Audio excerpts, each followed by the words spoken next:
Before I go shaking my tits for the press, I like to go see how the professionals do it.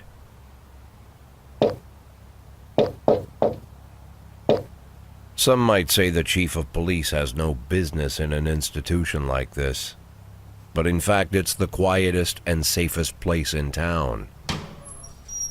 You won't run into any reporters, nobody gets into any fights, nobody drinks too much, nobody even raises their voice. The place is owned by an elderly gentleman who knows how to keep things under control. That's why I never invite my friends here. I wanted to make an exception for my 60th birthday, but most of my colleagues are young enough to be my sons, and they'd rather just hire prostitutes. Why stare at some boobs when you can take the whole package for yourself? But there's none of that in our club. Even looking too long is considered indecent. You can get an occasional glimpse, like by accident. The rest of the time you just pretend that you're immersed in conversation, or just come by for a drink. Doesn't mean these gentlemen wouldn't want their bald heads smothered in tits.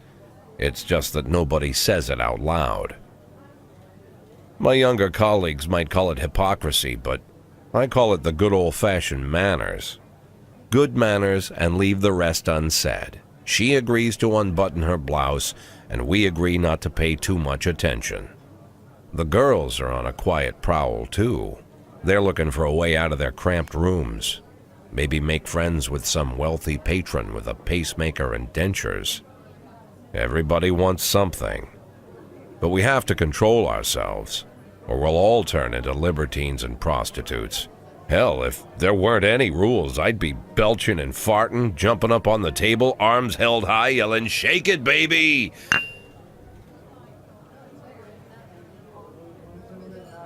No idea how I got so barbaric.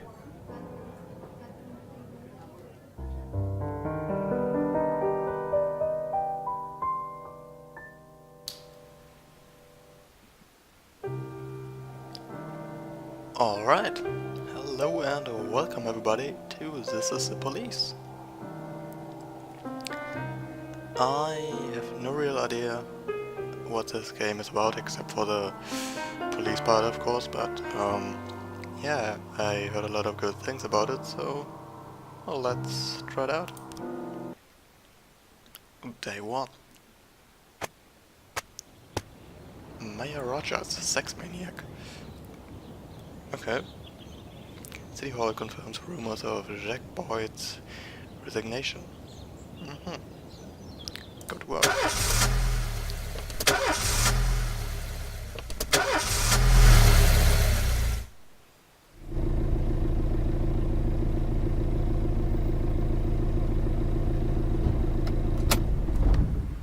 When I was a kid, my father sometimes told me at bedtime that if I closed my eyes and didn't open them for a long time, all the demons would blow away.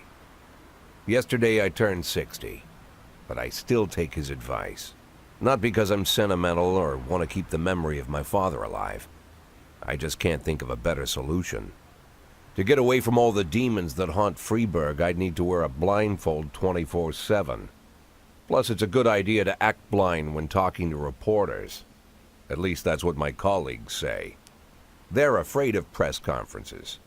But for me, it's more like a confessional. No matter what lies you tell, you're privately thinking the honest answers. It helps me remember who I am. The fact that I'll be reading all about it in the papers tomorrow is a small price to pay. Call it penance for the preacher.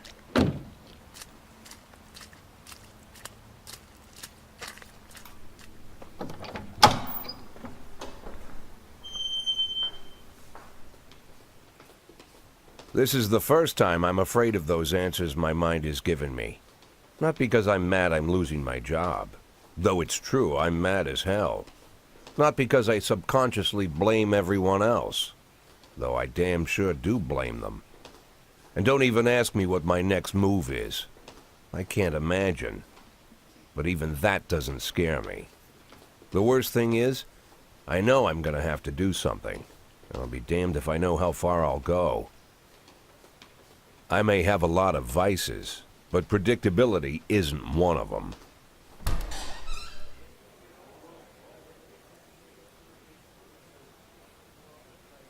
I learned a long time ago how to drive away the swarming demons. But what do you do when they're trying to rip your soul from your skin? Shutting my eyes tight as I can. The best solution remains the same. Play blind. I just hope the reporters think I was blinded by the camera flash.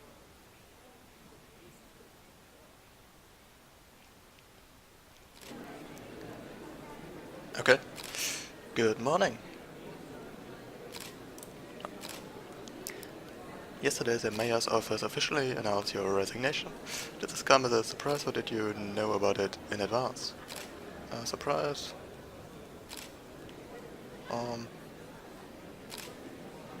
Yeah, let's say surprise. I thought I'd be working as a policeman for another 5 to 10 years. I just want to serve the city. I was very surprised, of course.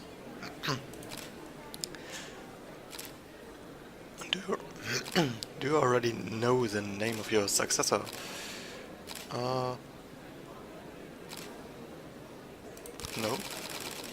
Of course not, and I don't think the mayor's office knows who it is either.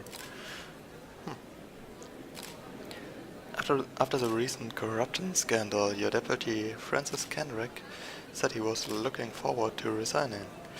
If the mayor offered him your position, would that change his mind? Perhaps. I've no idea who he is, so... Sounds possible if he thinks in your office would help him serve the city a little longer. Although Kendrick was acquitted, many still believe that the police are cooperating with the mafia. Do you have anything to say about this? Nah, no way, huh? Excuse me, but that's a pile of horse shit.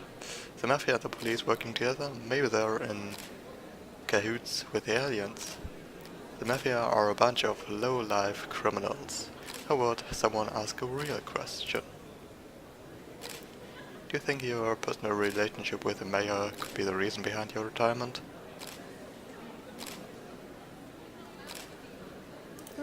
Possibly. It's often difficult to say what guides policy decisions. Thank you. How's the back today, Mr. Boyd? Same as usual. How did the press conference go? You can read about it in the newspapers tomorrow. Don't let anyone in. Even Mr. Kendrick? Especially Mr. Kendrick.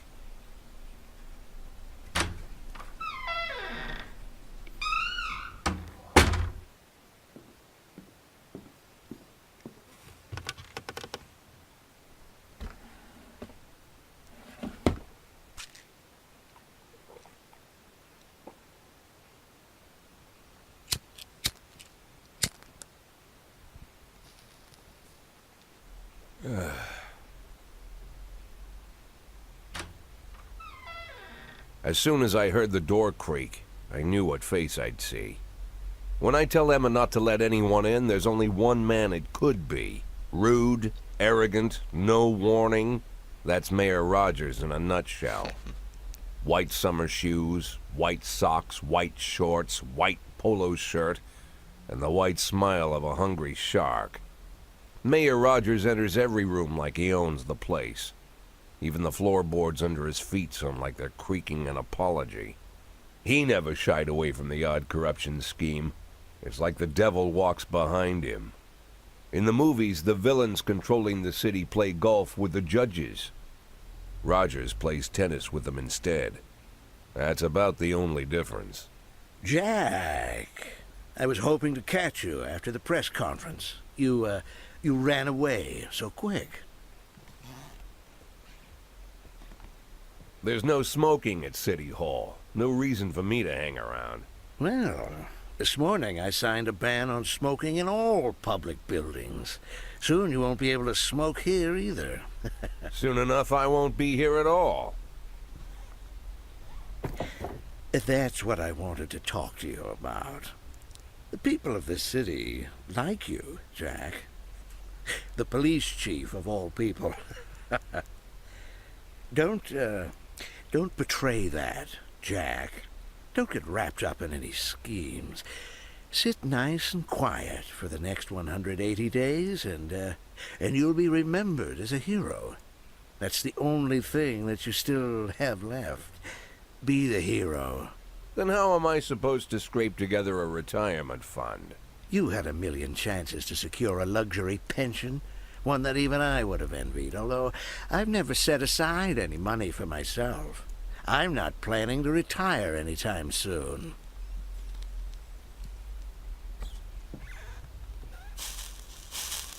"180 days of quiet, Jack. That's all I need. I don't have any problems with you, and you won't have any problems with me. I have a new assistant, Troy Starr. If you have something to tell me, call him.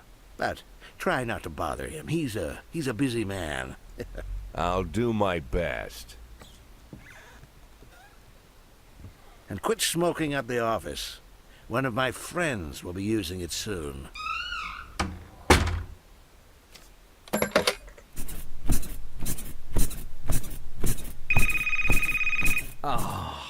I'm sorry, babe. Only the mayor has this number.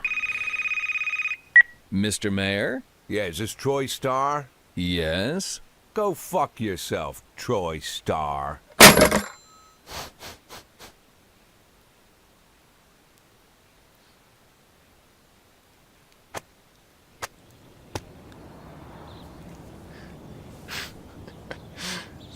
Okay.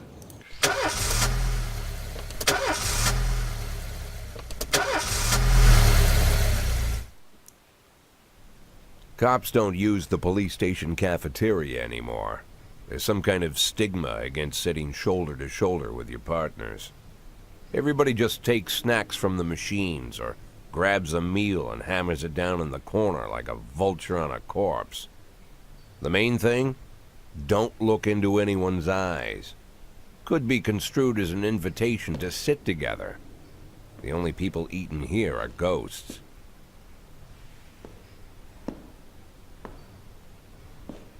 My deputy, Francis Kendrick.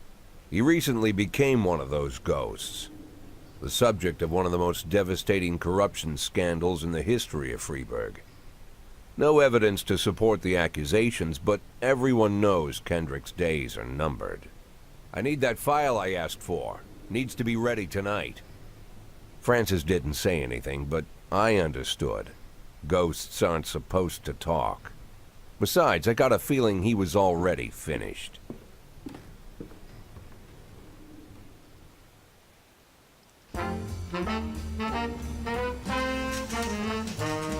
Oh yeah, nice music.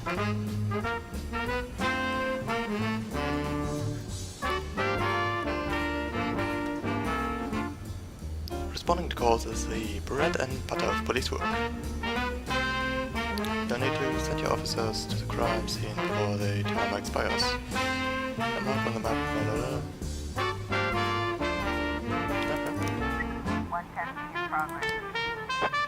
The easiest way to determine how difficult a task is might be used to check how many units you are allowed to send on the call. The more units you can send, the more serious the alleged threat. Okay. Number slots are not the only thing to consider. Any valuable information, the location of the crime scene, did your presence with weapons and so on,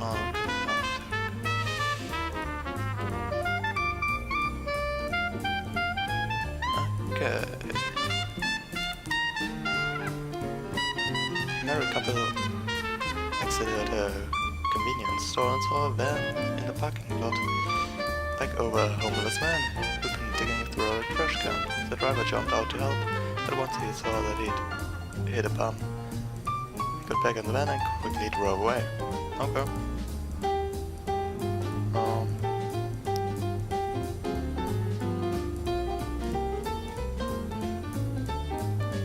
Now let's use Cushy and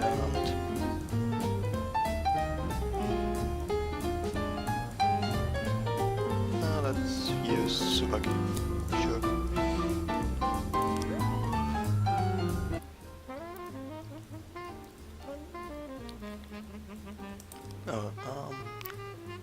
fight.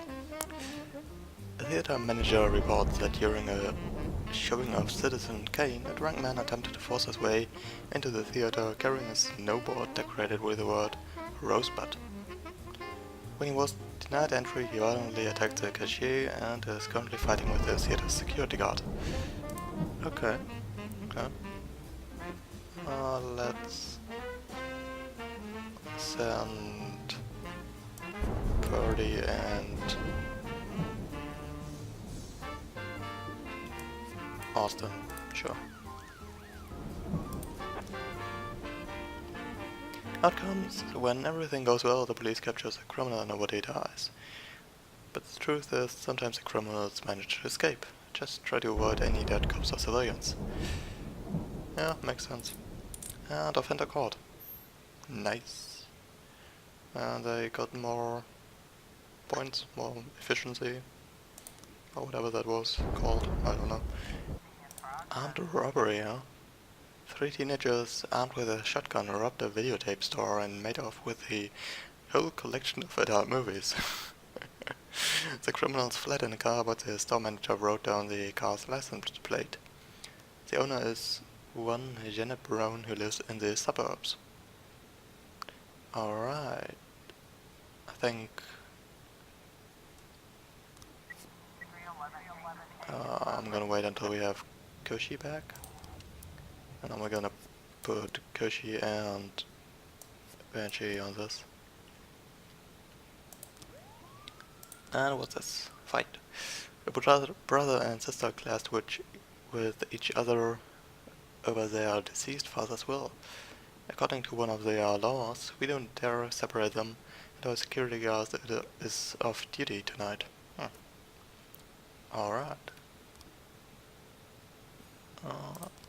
Okay, let's use Sabaki and Asano. Not the most efficient or reliable, but I hope they still can do it. Fight. Offender caught. Offender unarmed. Civilians unharmed. Nice. And what's this? Ghetto. A passerby saw some teenagers attack an elderly musician, then run away with his guitar and his money. What a dick. Let's send these 3. Prize. Seems a bit odd, huh? But okay.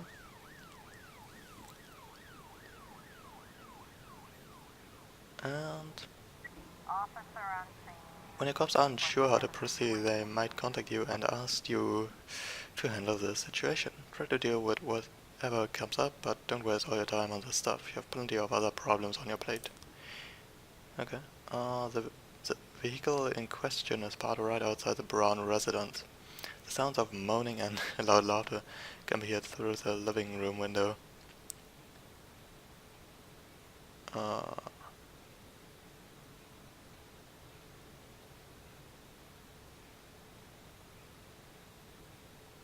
Let's knock on the door.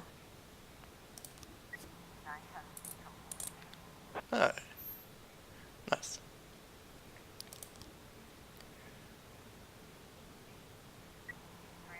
And let's look at that. Fight. Offender caught. Officers unharmed. Sweet.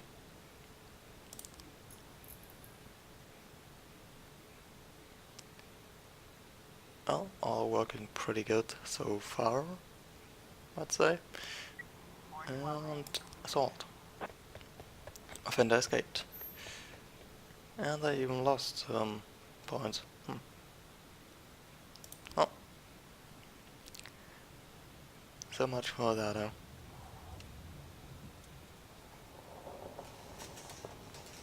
And that's the end of the day. Alright. And I need to return. Okay. Good.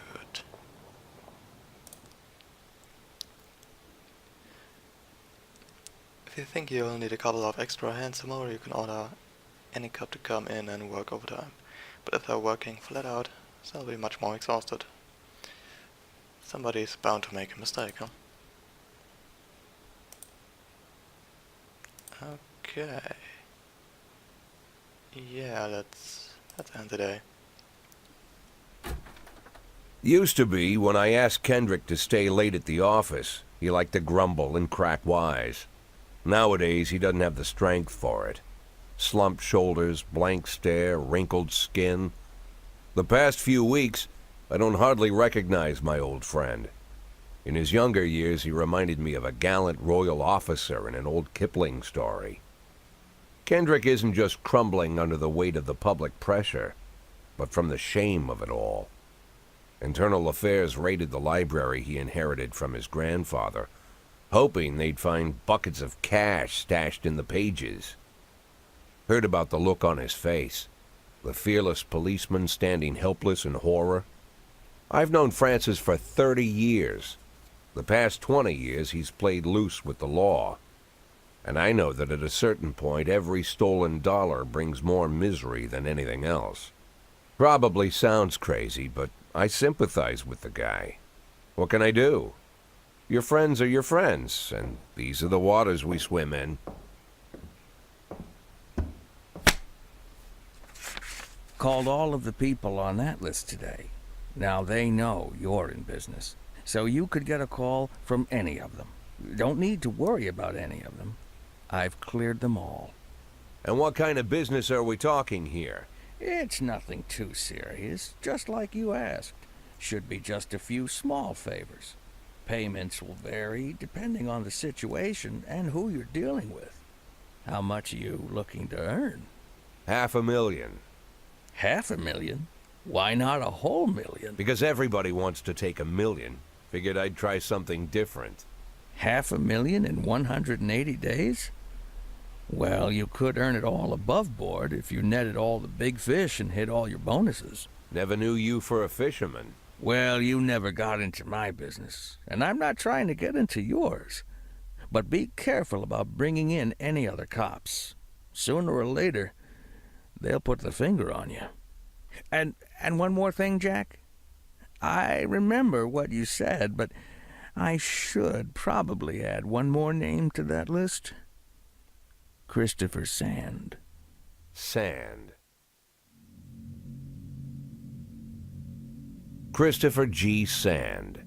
Everyone knows the name, but few could tell you who he is. The old man stays away from the spotlight. Always wears old-fashioned jeans and knitted sweaters. Gives to charity. Rarely attends social events. An avid hunter, I hear. Even dabbles in poetry. You'd never guess he's the head of the oldest and most powerful gang in the city. Goes back as far as his great-grandfather. And Sand is strict about following the old rules. He rarely involves himself in commonplace murders and robberies. Hardly needs to intimidate anyone to get his point across. The people who work for him each have their sphere. They provide protection where needed, even work with the authorities when they want to make a deal. Meanwhile, Sand pulls the strings without getting his hands dirty. People sometimes mistake his quiet approach. A couple years ago, an arms dealer decided to expand its business without asking permission, and his whole family paid the price. In 4 weeks, Sand killed 31 people. Old men, women, even a few teenagers. And Sand's people made sure every paper reported it. Frank, I don't want to hear you say that name again. Jack, please, listen to me. I'm in with these guys. We agreed, Frank. That's not the kind of business I'm into. I don't go there. Never have, never will.